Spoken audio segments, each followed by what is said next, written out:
quietly behind the scenes, the Sikh Federation, an international, I'll call it the Sikh Federation International. This is an organisation that has recently sprung up as a coalition, an alliance of the international representatives of the Sikh community. Started with the Sikh Federation UK, and we announced several months ago that they were forming this international cooperation, which is essentially going to be a united front for the Sikh community's voice, and particularly the Sikh community who are pro-Khalistan.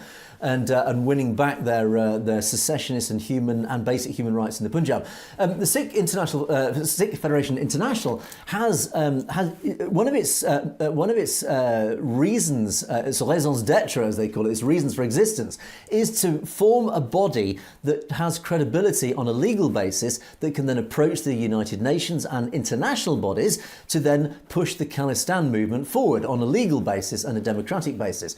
And behind the scenes, they have not been quiet. They haven't been idle. They've actually been very, very active.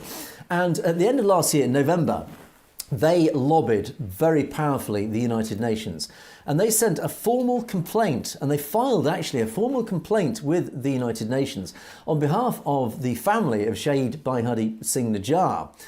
And as a result, several what they call special rapporteurs were appointed by the UN, particularly their Human Rights Council, the UNHRC. And they actually wrote a 16-page document to the Indian government. And they sent this to the Indian government back in November.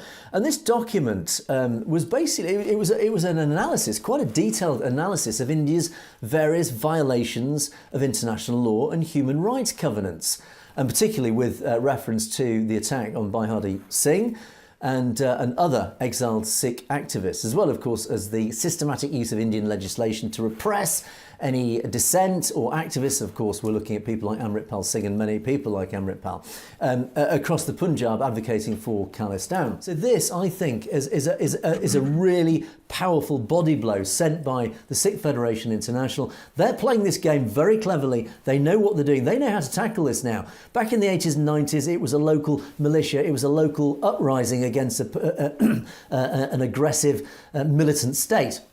This has morphed into something a bit more serious, a bit more grown-up now.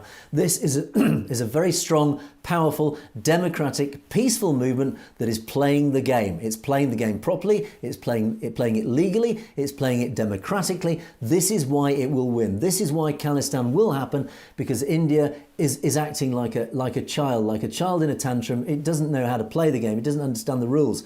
It's the grown-ups in the room now that are playing it by the rules. This is why they're going to win.